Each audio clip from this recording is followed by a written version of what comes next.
Hermano o hermana, has perdido por la muerte a uno a quien amabas entrañablemente, uno que quizás era para ti todo en el mundo. Y por consiguiente, a ti te parece aquel mundo vacío y que la vida ya no vale la pena. Sientes que te abandonó para siempre la alegría, que para ti, en adelante, la existencia no puede ser sino tristeza sin esperanza. Un angustioso anhelo para renovar el contacto de una mano desaparecida y el timbre de una voz que se extinguió. Estás pensando principalmente acerca de ti mismo y de tu intolerable pérdida. Pero hay además otro dolor. Se agrava tu pesar por la incertidumbre respecto al estado actual del ser que amaste. Sientes que se ha ido, pero ignoras a dónde. Deseas fervorosamente que él esté bien, mas cuando levantas los ojos, todo lo encuentras vacío. Cuando llamas, no hay respuesta, y por consiguiente, te sumerges en la desesperación y la duda, y formas una nube que te vela el sol que jamás se oculta. Tu sentimiento es completamente natural. Yo, que escribo, lo comprendo perfectamente, y mi corazón está lleno de simpatía para todos los afligidos como tú. Pero deseo hacer algo más que brindarte simpatía. Confío en que pueda aportarte ayuda y alivio. Tal ayuda y alivio han llegado a miles que estuvieron en tu mismo triste caso. ¿Por qué no han de poder llegar a ti también? Dices, ¿cómo puede haber alivio y esperanza para mí? Existe la esperanza de alivio para ti, porque tu pesar se funda en un falso concepto. Te afliges por algo que realmente no ha sucedido. Cuando comprendas los hechos, dejarás de afligirte. Contestas, mi pérdida es un hecho real. ¿Cómo podrás ayudarme sin devolverme al que murió? Comprendo perfectamente tu sentimiento. Sin embargo, ten un poco de paciencia conmigo y trata de asimilar tres principales premisas, las que me propongo presentarte. Primero, meramente como afirmaciones generales, y después, en detalle convincente. Primero, tu pérdida es solamente un hecho aparente. Es aparente solo desde el aspecto en que tú lo ves. Deseo llevarte a otro punto de vista. Tu consuelo es el resultado de un gran engaño, de la ignorancia de las leyes de la naturaleza. Permíteme ayudarte en el camino hacia el conocimiento por medio de la explicación de unas pocas y sencillas verdades, las cuales podrás estudiar más ampliamente y a voluntad. Segundo, pierde todo desasosiego e incertidumbre respecto al estado del ser que amas, porque la vida después de la muerte ya dejó de ser un misterio. El mundo más allá de la tumba existe bajo las mismas leyes naturales propias de este que conocemos y ha sido explorado con científica precisión. Tercero, no debes afligirte, porque tu desconsuelo hace daño a tu amado. Con que solo logres abrir tu mente a la verdad, ya no te afligirás más. Pensarás, tal vez, que estas son simples conjeturas. Mas permíteme preguntarte, ¿qué bases tienes para tu actual creencia al respecto, sea cual fuere? ¿Supones que debes tener tal creencia porque la enseña alguna iglesia o porque se le considera fundada en lo escrito en algún libro sagrado o porque es la creencia general de los que te rodean?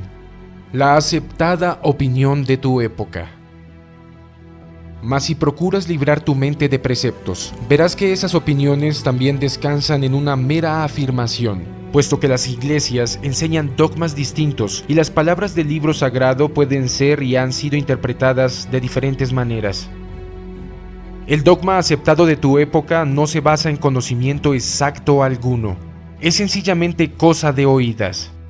Estos asuntos que nos afectan tan íntima y profundamente son demasiado trascendentales para basarlos en meras conjeturas o en vagas creencias. Exigen la creencia que se desprende de la investigación científica y la clasificación. Ya se ha emprendido tal investigación, se ha efectuado tal clasificación, y el resultado de una y otra es el que deseo poner ante tu vista. No pido creencia ciega alguna. Relato lo que yo mismo conozco como hechos evidentes y te invito a examinarlos. Consideremos una por una estas premisas. Para aclararte el asunto de la constitución del hombre, debo decirte un poco más de lo que generalmente conocen aquellos que no han hecho estudios especiales en las materias. Has oído decir vagamente que el hombre posee algo inmortal que se llama alma, la cual se supone que sobrevive a la muerte del cuerpo. Quiero que deseches esa vaguedad y que comprendas que, aun siendo cierto el concepto, es un acerto de los hechos muy restringido. No digas, considero que tengo un alma. Sé que soy un alma. Porque esa es la pura verdad. El hombre es un alma y tiene un cuerpo. El cuerpo no es el hombre. Lo que tú llamas la muerte no es sino el acto de despojarse de una vestidura inservible, y esto no implica el fin del hombre. Por consiguiente, no has perdido a tu ser querido. Solamente has perdido de vista el abrigo en el cual acostumbrabas verlo envuelto. El abrigo se fue, mas no el hombre que lo vestía. Seguramente es el hombre lo que tú amabas y no su vestidura.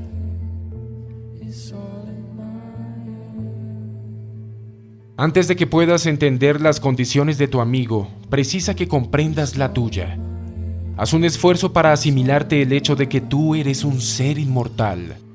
Inmortal, porque en esencia eres divino, porque eres una chispa del mismo fuego de Dios, que has vivido por largas edades antes de vestir este ropaje que llamas un cuerpo, y que vivirás por muchas edades después de que él se haya deshecho en polvo.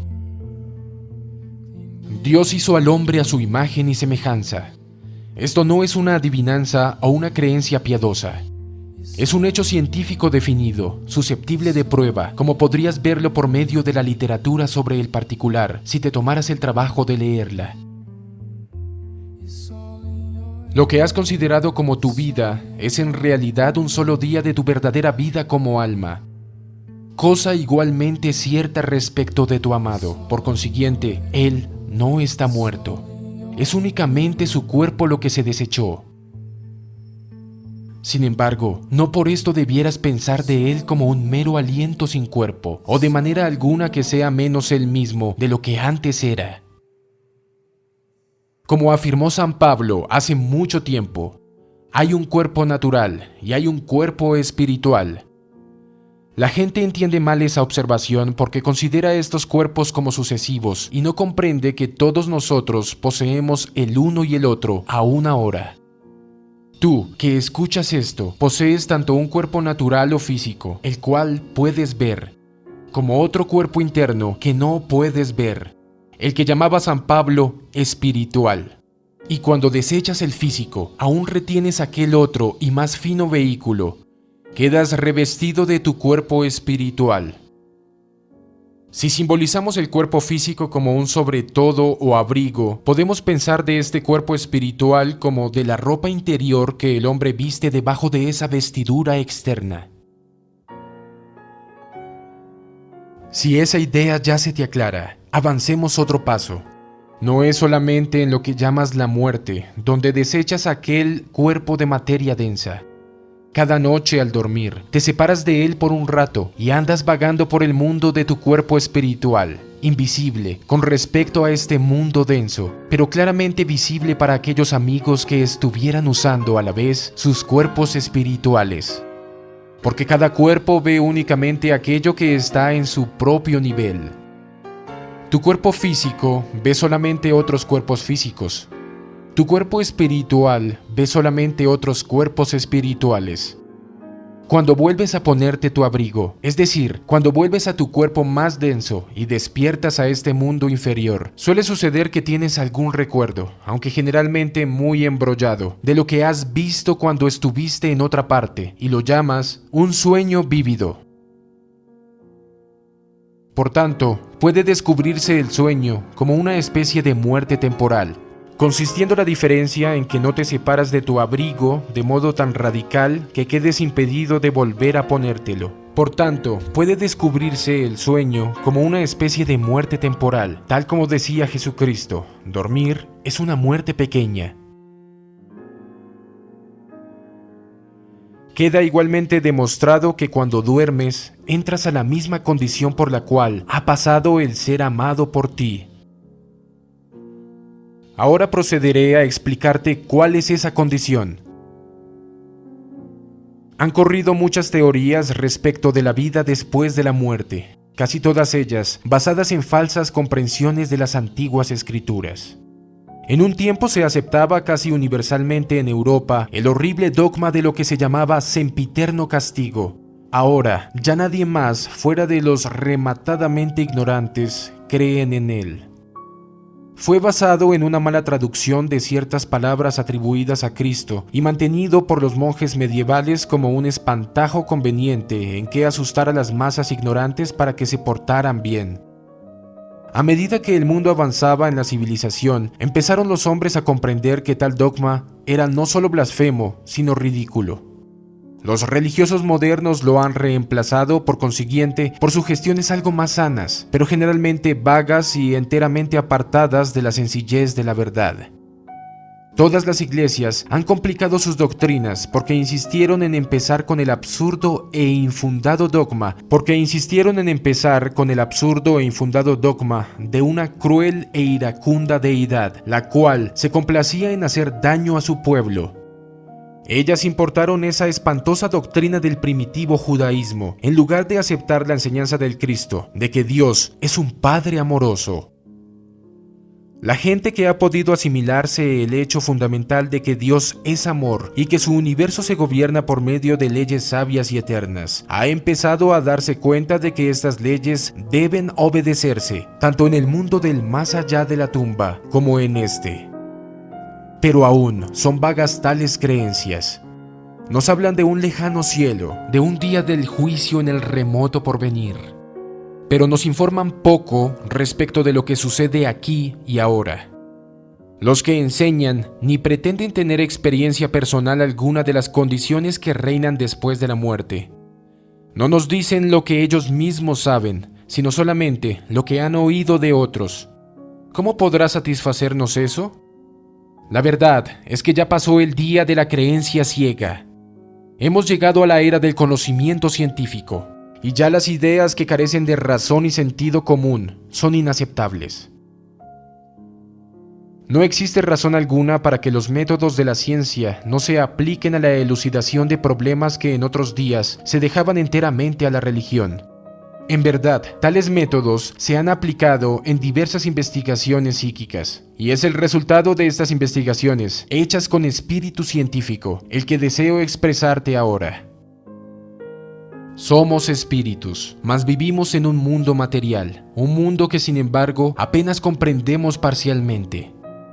Todo el conocimiento que acerca de él tenemos nos llega por medio de nuestros sentidos, pero estos sentidos son muy imperfectos.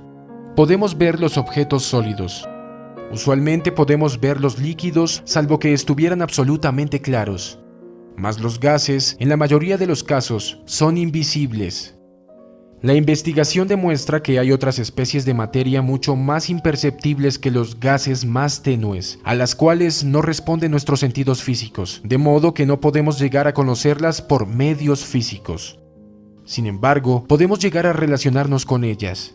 Podemos investigarlas, pero únicamente por medio de aquel cuerpo espiritual de que se hizo antes referencia. Porque aquel tiene sus sentidos, así como éste los tiene. La mayoría de los hombres no han aprendido a usarlos todavía, pero este poder puede adquirirse por el hombre. Sabemos que esto puede ser porque ha sido así adquirido, y los que lo hayan logrado pueden percibir mucho de lo que se oculta a la vista del hombre común. Aprenden que este mundo nuestro es mucho más maravilloso de lo que jamás hubiéramos supuesto. Que, aun cuando los hombres hayan vivido en él por miles de años, la mayoría se quedó totalmente ignorante de toda la parte más hermosa y superior de la vida.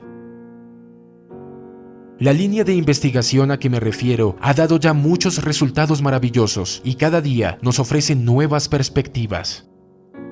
Esta información puede obtenerse en la literatura gnóstica, de la cual nos interesa ahora considerar una parte tan solo, la del nuevo conocimiento que nos ofrece acerca de la vida más allá de lo que llamamos muerte, y la condición de los que la experimentan.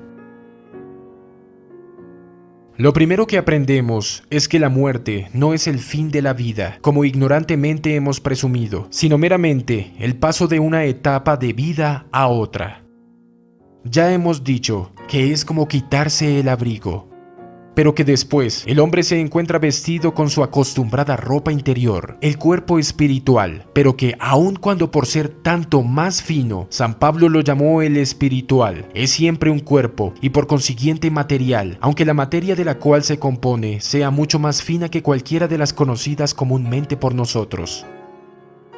El cuerpo físico sirve al espíritu como medio. Sin ese cuerpo como instrumento, no le sería posible comunicarse con este mundo, ni recibir impresiones de él. Vemos aquí que el cuerpo espiritual sirve exactamente para el mismo propósito, el de actuar como intermediario del espíritu con el mundo superior y espiritual. Pero este mundo espiritual no es algo vago, lejano y fuera del alcance. Es sencillamente una parte superior del mundo que actualmente habitamos. Ni por un momento negamos que hay otros mundos mucho más elevados y más remotos. Estamos afirmando tan solo que lo que comúnmente se llama muerte no tiene nada que ver con ellos, y que es meramente un traspaso de una etapa o condición a otra, en este mundo que todos conocemos. Puede decirse que el hombre que hace tal cambio se vuelve invisible para ti, pero si lo piensas bien, verás que el hombre siempre te ha sido invisible, que lo que acostumbras mirar era únicamente el cuerpo que él habitaba. Ahora, él habita otro cuerpo más delicado, el cual se encuentra más allá de tu vista ordinaria, pero no necesariamente, de modo alguno, fuera de tu alcance. El primer punto por realizar es el de que aquellos que llamamos los muertos no nos han dejado. Hemos sido educados en una creencia compleja, la cual implica que cada muerte es un milagro separado y maravilloso que cuando el alma abandona el cuerpo se desvanece y entra, de alguna manera, en un cielo más allá de las estrellas, sin indicación relativa al medio mecánico de tránsito empleado para cruzar el aterrador espacio. Los procesos de la naturaleza son, sin duda, maravillosos y para nosotros a menudo incomprensibles, pero jamás contrarían a la razón ni al sentido común. Cuando te quitas tu abrigo en tu casa, no por eso vuelas a la cumbre de una montaña lejana. Quedas parado exactamente donde estabas antes, aunque puede ser que presentes una apariencia externa diferente. Precisamente, del mismo modo, cuando un hombre deja su cuerpo físico, se queda exactamente donde estaba antes. Es cierto que tú no lo ves ya, pero esto no implica que él se haya ido a otra parte, sino que el cuerpo que ahora usa es invisible a tus ojos físicos.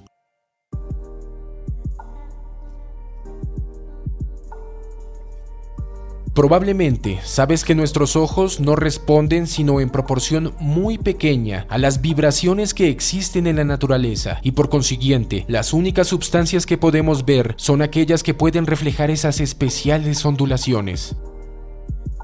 La vista de tu cuerpo espiritual es igualmente cuestión de respuesta a cierta clase de ondulaciones. Pero estas son de orden totalmente distinto de las físicas, proveniendo de un tipo de materia mucho más fino. Por el momento, todo lo que nos concierne entender es que por medio de tu cuerpo físico puedes ver y tocar el mundo físico únicamente, mientras que por medio del cuerpo espiritual puedes ver y tocar las cosas del mundo espiritual. Y recuerda que este no es en sentido alguno otro mundo, sino sencillamente una parte más refinada de este mundo. Una vez más te repito que hay otros mundos, pero que no nos conciernen por ahora. El ser que tú consideres ausente, en realidad aún está contigo. Cuando te hallas junto a él, tú en el cuerpo físico y él en el cuerpo espiritual, no estás consciente de su presencia porque no le puedes ver. Mas cuando tú dejas el cuerpo físico durante el sueño profundo, te juntas con él con plena y perfecta conciencia, y tu unión con él es en todos los sentidos tan completa como antes. De modo que durante el sueño te hallas feliz cerca de aquel ser a quien amas. Únicamente durante las horas de vigilia es cuando sientes la separación. Desgraciadamente, para la mayoría de nosotros existe un lapso entre la conciencia física y la conciencia del cuerpo espiritual, de tal suerte que, aun cuando en la última podemos recordar perfectamente la primera, muchos encontramos imposible la memoria de lo que hace el alma cuando, durante el sueño, está ausente del cuerpo físico. Si tal memoria fuera perfecta para nosotros, no existiría de verdad la muerte. Algunos hombres han alcanzado ya esta continuada conciencia y todos la podrán alcanzar gradualmente porque es parte del desenvolvimiento natural de los poderes del alma. En muchos, tal desenvolvimiento ha empezado ya, y a estos les llega fragmentos de memoria, pero hay tendencia a calificarlos meramente como sueños, y por lo tanto sin valor, tendencia que prevalece especialmente entre los que no han hecho estudio de los sueños y no comprenden lo que realmente son. Mas, aunque todavía solo unos pocos poseen vista y memoria plena, hay muchos que han podido sentir la presencia de sus seres amados aún sin poderlos ver. Y hay otros que, aún sin memoria definida, despiertan del reposo con una sensación de paz y bendición, resultante de lo ocurrido en aquel mundo superior. Recuerda siempre que este es el mundo inferior y aquel el superior, y que en este caso el mayor contiene en sí lo menor. En aquella conciencia recuerdas perfectamente lo que sucede en esta, porque a medida que te transportas de esta a aquella, al sumirte en el sueño, estás desechando un impedimento, el obstáculo del cuerpo inferior. Mas al retornar a esta vida inferior, asumes de nuevo esa carga, y al asumirla, se te velan de nuevo las facultades superiores y caes en el olvido. Síguese pues como consecuencia que si deseas participar una noticia a un amigo difunto, no tienes más que formularla con claridad en tu mente al dormir, con la resolución de decírsela, y puedes tener la seguridad de hacerlo así en cuanto te encuentres con él. Puede que a veces quieras consultarle sobre algún asunto, y aquí el hueco entre las dos formas de conciencia te impedirá generalmente traer la contestación clara. Sin embargo, aunque no pudieras regresar con un recuerdo definido, a menudo despertarás con una impresión bien determinada respecto a su deseo y decisión, y por regla general podrás suponer que tal impresión es verídica. No obstante, debieras consultarlo lo menos posible, puesto que, como veremos más adelante, es censurable molestar a los supuestos muertos en su mundo inferior con asuntos que pertenecen al departamento de esta vida, del cual ellos ya se liberaron. Esto nos conduce a la consideración de la vida que llevan los muertos. Existe en ella muchas y grandes variaciones, pero cuando menos es casi siempre más dichosa que la vida terrestre. Así lo expresa una escritura antigua. Las almas de los justos quedan en poder de Dios, y ningún tormento las tocará. A la vista de los ignorantes parece que murieron, lo que se toma de nuestro lado como la destrucción total, pero ellas gozan de la paz. Debemos librarnos de teorías anticuadas. El muerto no salta repentinamente a un cielo imposible, ni tampoco cae a un infierno aún más imposible. En verdad, no existe infierno alguno en el antiguo y malvado sentido de la palabra, y no hay en ninguna parte, ni en ningún sentido, más infierno que el hombre se fabrique para sí mismo. Trata de comprender claramente que la muerte no cambia en absoluto al hombre, que éste no se convierte súbitamente en un gran santo o en un ángel, ni tampoco se le dota repentinamente con toda la sabiduría de las edades, que queda siendo exactamente el mismo hombre el día después de su muerte que lo fuera el día antes, con las mismas emociones, la misma disposición, el mismo desarrollo intelectual. La única diferencia consiste en haber perdido su cuerpo físico. Trata de comprender exactamente lo que eso significa. Significa libertad absoluta de poder sustraerse del dolor y la fatiga. También la liberación de todos los deberes fastidiosos. Entera libertad, probablemente por la vez primera en su vida, para hacer exactamente lo que le plazca. En la vida física el hombre se encuentra constantemente coartado. Si no constituye parte de la pequeña minoría con medios de vida independiente, estará siempre obligado a trabajar para adquirir dinero. Dinero que tiene que poseer para poder comprar alimentos, vestido y abrigo para sí mismo y para los que dependen de él. En pocos casos excepcionales, tales como los de los artistas, los pintores y los músicos, el trabajo del hombre es un goce, pero en la mayoría de los casos es una forma de labor a la que nunca se dedicaría sino por necesidad. En este mundo espiritual ya no hay necesidad de dinero, ni de alimento, ni de abrigo, puesto que su gloria y hermosura se brindan a todos sus habitantes sin dinero ni precio. En su tenue materia, en el cuerpo espiritual, puede el ser moverse en todas direcciones, como le plazca. Si ama el arte, puede gastar todo su tiempo en contemplar las obras magistrales de los hombres más prominentes. Si fuera músico, podría pasar de una a otra de las principales orquestas del mundo, o gastar su tiempo en escuchar a los más célebres ejecutantes. Cualquiera que haya sido su goce especial en la tierra, su gusto favorito, puede dedicarse a él enteramente y proseguirlo al extremo con la más amplia libertad, con tal que su goce sea el de intelecto o de las emociones superiores, para gratificación del cual no necesita posesión de un cuerpo físico. Así se verá de una vez que todo hombre razonable y de buenas costumbres es infinitamente más feliz después de la muerte que antes, puesto que tiene tiempo amplio, no solo para el placer, sino para su progreso realmente satisfactorio en las líneas que más le interesan. ¿No habrá pues en aquel mundo almas infelices? Sí, porque tal vida es necesariamente una secuela de esta. Y el hombre queda en todos conceptos tal cual era antes de abandonar su cuerpo. Si sus goces en este mundo fueron bajos y groseros, se encontrará en aquel mundo sin poder gratificar tales deseos.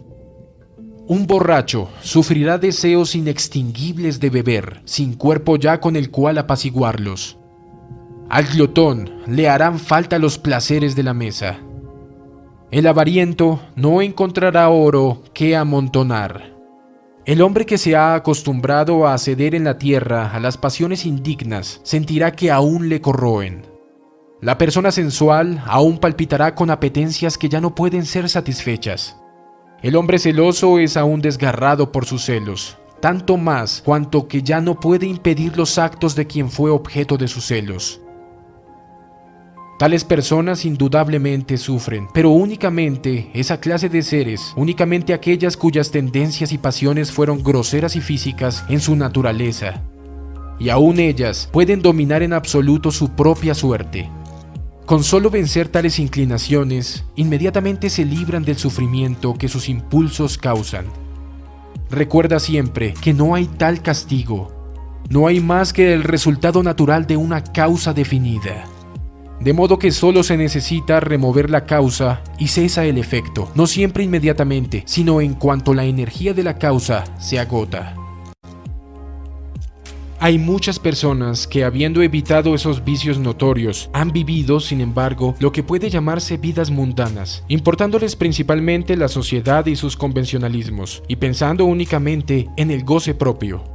Tales personas no pasan por sufrimiento agudo en el mundo espiritual, pero muy a menudo lo consideran insípido y pesado.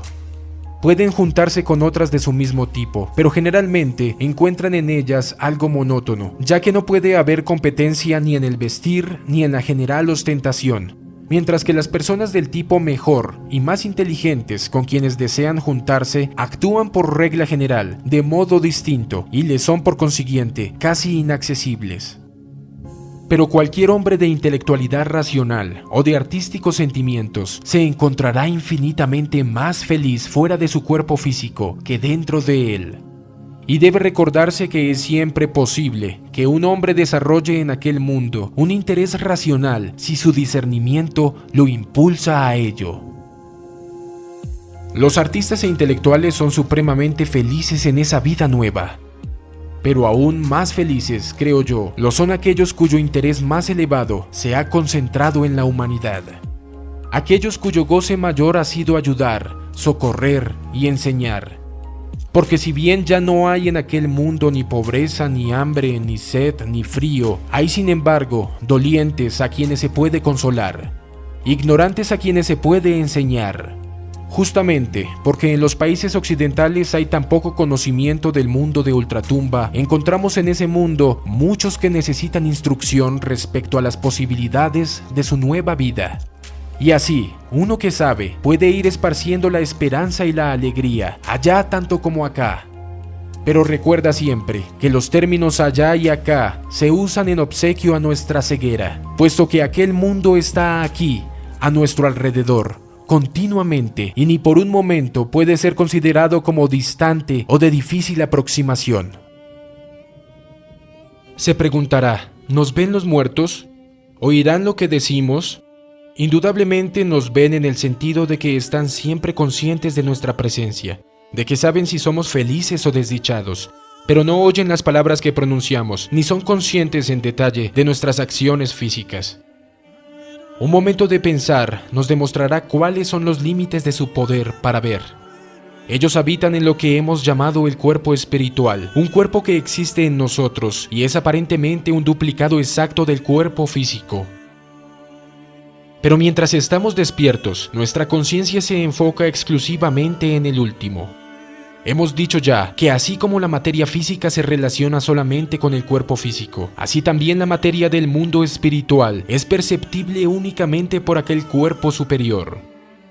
Por consiguiente, lo que el ser fallecido puede ver de nosotros es solamente nuestro cuerpo espiritual, al cual, sin embargo, reconoce fácilmente.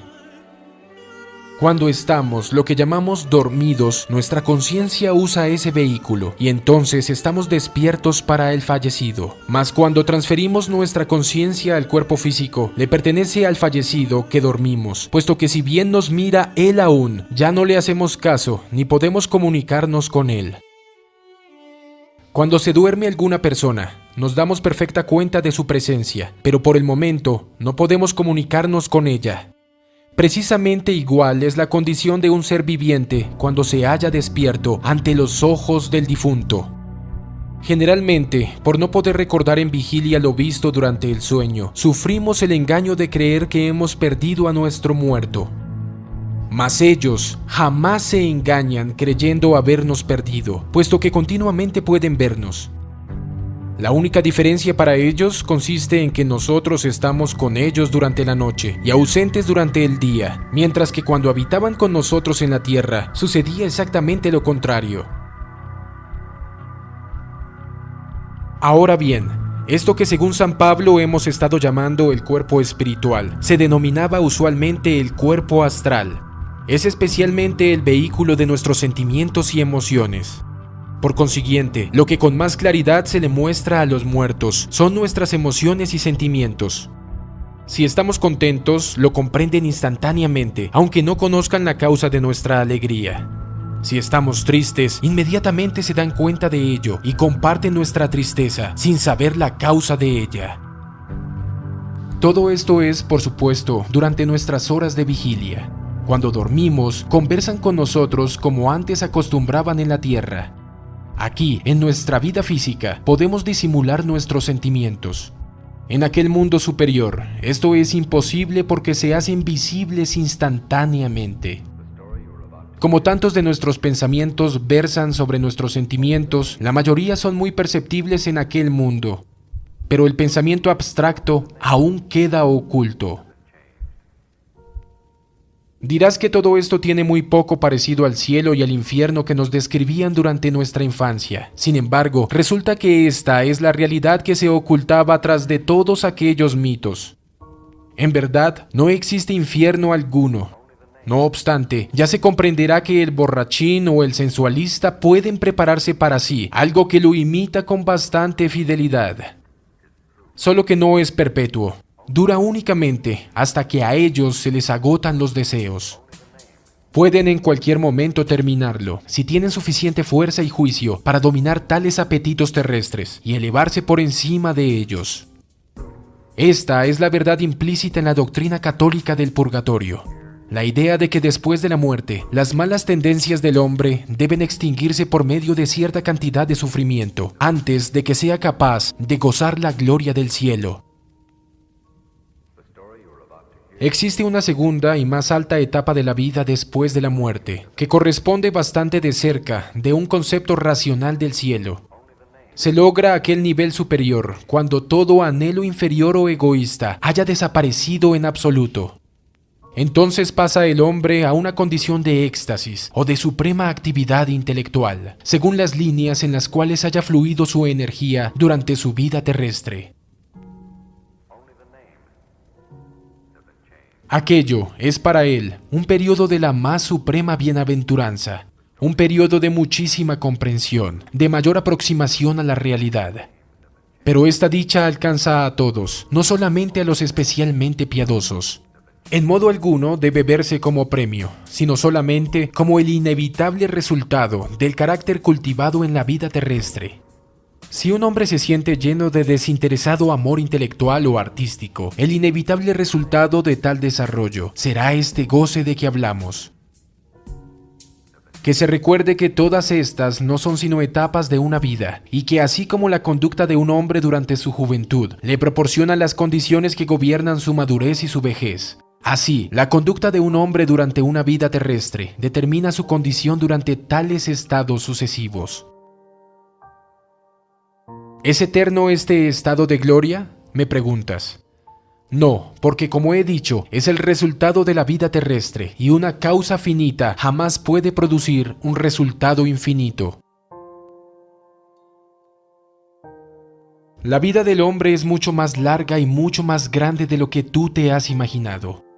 La chispa que ha emanado de Dios tiene que volver a Él. Y estamos todavía muy lejos de esa divina perfección. Todavía se desenvuelve porque la evolución es la ley de Dios y el hombre crece despacio y constantemente, así como todo lo creado. Lo que comúnmente se conceptúa como la vida del hombre no es en realidad sino un día de su verdadera vida.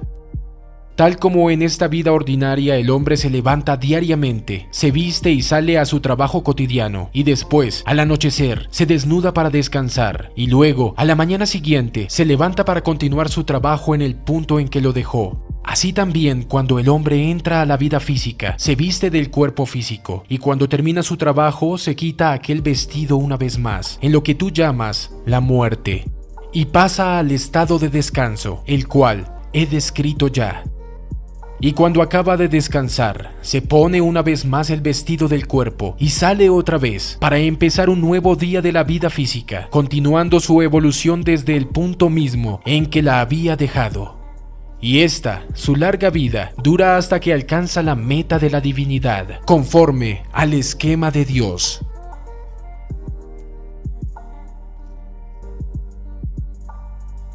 Todo esto quizás sea nuevo para ti, y porque es nuevo, te suena extraño y raro. Cuanto queda dicho, sin embargo, es susceptible de prueba, y efectivamente ha sido puesto a prueba repetidas veces. Pero si deseas estudiar esto, tienes que leer la literatura que trata del asunto, porque en un corto folleto, escrito con un propósito especial tal como este, tengo que limitarme a afirmar los hechos sin tratar de aducir las pruebas. Podrías preguntar quizás, ¿no se apenan los muertos por los que han dejado en el mundo físico? Efectivamente, algunas veces así sucede, y tal ansiedad demora su progreso. Debemos tratar de evitarles hasta donde sea posible todo motivo de ella. El difunto debe liberarse enteramente de todo pensamiento acerca de la vida que dejó atrás, para que pueda dedicarse por entero a la nueva existencia a la cual ha entrado. Por consiguiente, los que en el pasado han dependido de su consejo deberían en adelante pensar por sí mismos, pues si continúa la liga mental con el fallecido, él reforzará sus lazos con el mundo terrestre. El cuidar a los hijos de un muerto resulta una acción especialmente meritoria, puesto que no solamente beneficia a los niños, sino que también alivia la ansiedad del difunto y lo ayuda en su ascenso. Si durante la vida se enseñaron al muerto doctrinas necias y blasfemas de religión, a veces sufre ansiedad con respecto a su propia suerte. Afortunadamente hay en el mundo espiritual muchos que se dedican a buscar a los que padecen tales errores para liberarlos de ellos mediante una explicación racional de los hechos. No solamente hay muertos que hacen eso, sino también hay muchos vivos que dedican su tiempo cada noche durante el sueño del cuerpo al servicio de los muertos, tratando de explicarles la verdad en toda su hermosura. Todo sufrimiento proviene de la ignorancia. Al disipar la ignorancia, el sufrimiento desaparece.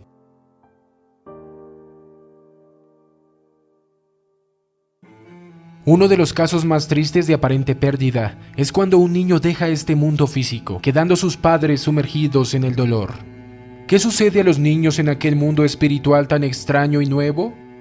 De todos los que entran en él, son ellos, quizás, los más felices y los más satisfechos que se hallan. Recuerda que ellos no pierden a los padres, los hermanos, los compañeros de juego a quienes amaron. No hacen más que jugar con ellos durante lo que llamamos la noche en lugar del día, de modo que no sienten ni pérdida ni separación. No se les dejan solos durante nuestro día, puesto que allá como acá, los niños se juntan y juegan en campos elíseos, llenos de raras delicias. Sabemos cómo goza aquí un niño figurándose, imaginándose ser este u otro personaje histórico, representando el papel principal en toda clase de maravillosos cuentos de hadas o historias de aventuras. Pues en la materia más fina de este mundo superior, los pensamientos toman forma visible y el niño que se imagina un héroe cualquiera, en el acto asume temporalmente su semejanza. Si desea un castillo encantado, su pensamiento puede edificarlo. Si deseara un ejército a sus órdenes, inmediatamente aparecería dicho ejército. Así que entre los muertos, las huestes de los niños siempre están alegres y son hasta tumultuosamente felices. Y aquellos otros niños de distinta posición, cuyos pensamientos tienden más a asuntos religiosos, tampoco dejan jamás de encontrar lo que anhelan. Porque los ángeles y santos tradicionales existen. No son meras fantasías piadosas. Y quienes los necesitan, quienes creen en ellos, son con seguridad hacia ellos atraídos y los encuentran aún más bondadosos y más gloriosos de lo soñado. Niños hay que quisieran encontrar a Dios mismo, a Dios en forma material. Pues bien, ni estos son contrariados, puesto que aprenden de los preceptores más dulces y benignos, que todas las formas son formas de Dios, porque Él está en todas partes. Y los que quieren servir y ayudar aún a la más insignificante de sus criaturas, en verdad sirven y le ayudan a Él. A los niños les encanta ser útiles, les encanta ayudar y consolar. Un amplio campo se les abre para tal ayuda y consuelo entre los ignorantes en aquel mundo superior, y a medida en que pasan por sus anchurosos campos, en su misión de misericordia y amor, comprenden la verdad de la hermosa enseñanza. Por cuanto lo has hecho por uno de los menores de estos, mis hermanos, lo has hecho por mí. Y los recién nacidos, los que aún no saben jugar, no temas por ellos. Porque sobran madres que dejaron el cuerpo físico, las cuales anhelan estrecharlos entre sus brazos, recibirlos y amarlos como si fueran propios. Usualmente, tales pequeñuelos descansan en el mundo espiritual muy breve tiempo para volver otra vez a la tierra, a menudo con los mismos padres. El monje medieval inventó un horror especialmente cruel respecto de los recién nacidos, la doctrina de que el pequeñuelo sin bautizar se perdería para siempre. El bautismo es un sacramento digno de respeto y de mucho valor, pero sería muy poco científico imaginarnos que la omisión de una fórmula externa como esa pudiera afectar el funcionamiento de las eternas leyes de Dios, o hacer que el Padre Celestial trueque su limitado amor en tiranía sin piedad. Hasta aquí, hemos hablado tan solo de la posibilidad de alcanzar a los muertos ascendiendo a su nivel durante el sueño, lo cual constituye la manera normal y natural de proceder. También tenemos, por supuesto, el método anormal y desnaturalizado del espiritismo, por medio del cual los muertos por un momento asumen de nuevo el velo de la carne, haciéndose así una vez más visibles a nuestros ojos físicos. Los estudiantes del ocultismo no recomiendan este método, particularmente porque detiene a menudo la evolución del fallecido y parcialmente porque contiene tanta incertidumbre y tanta posibilidad de engaño y fingimiento. El asunto es demasiado extenso para poder tratarlo en un folleto como este, pero hay un libro llamado Más allá de la muerte, de Samael Aún Weor. En él encontrará también una descripción de ejemplos justificativos de que los muertos espontáneamente vuelven a este mundo inferior, manifestándose de varios modos, generalmente porque quieren algún servicio de nosotros. En tales casos, es mejor tratar de averiguar lo más pronto que podamos qué es lo que anhelan y, si fuera posible, llevar a cabo sus deseos para que consigan descansar. Si has podido asimilar lo que ya he dicho, podrás comprender que por natural que sea que nos aflijamos por la muerte de nuestros seres queridos, tal aflicción siempre es un error y un mal que debemos vencer. No hay por qué afligirnos por ellos, puesto que han pasado a una vida infinitamente más amplia y feliz. Si nos afligimos por nuestra imaginada separación de ellos, en primer lugar lloramos un error, porque en verdad no están alejados. Y en segundo, nos portamos con egoísmo, porque estamos pensando más en nuestra aparente pérdida que en el provecho inmenso y real de aquellos. Debemos esforzarnos en desprendernos totalmente de todo egoísmo para amar desinteresadamente. Debemos pensar en ellos y no en nosotros, no en lo que deseamos o sentimos, sino únicamente en lo que más les convenga y más les ayude en su adelanto. Si nos desconsolamos, si cedemos a la tristeza y a la depresión, formaremos una nube negra que les oscurece a ellos el cielo. Su mismo cariño para nosotros, su misma simpatía para nosotros, les expone a esta funesta influencia. Podemos usar el poder que tal cariño nos da para ayudarles, en lugar de ponerles obstáculos, si tenemos voluntad. Pero eso requiere el valor y el sacrificio de sí mismo. Tenemos que olvidarnos totalmente de nosotros mismos, en el deseo sincero y amoroso de servir, en cuanto sea posible a nuestros muertos. Cada pensamiento, cada sentimiento nuestro los influye. Cuidemos, pues, de emitir pensamiento alguno que no sea amplio y útil, noble y purificador. Si, como es probable, ellos sienten alguna ansiedad respecto de nosotros, mantengamos persistente alegría para poder asegurarles que no tienen por qué preocuparse. Si durante la vida física carecieron de conocimiento detallado y verídico acerca de la vida después de la muerte, tratemos inmediatamente de asimilar nosotros mismos tal conocimiento y llevárselo en nuestras conversaciones nocturnas con ellos. Puesto que nuestros pensamientos y sentimientos reflejan en los suyos tan fácilmente, cuidemos que siempre sean de los que elevan e inspiran.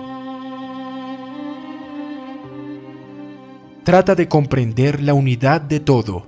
Hay un solo Dios y todos somos uno en Él. Si logramos hacer nuestra la unidad de aquel eterno amor, desaparecerá de nosotros el pesar, porque comprenderemos, tanto respecto de nosotros como de los que amamos, que vivos o muertos somos del Señor y que en Él vivimos, nos movemos y existimos, sea en este mundo o en el venidero. La actitud de desconsuelo es una actitud impía e ignorante. Cuanto más conozcamos, más plena confianza tendremos, porque sentimos certidumbre completa de que tanto nosotros como nuestros muertos descansamos en el perfecto poder y la perfecta sabiduría, dirigidos por perfecto amor.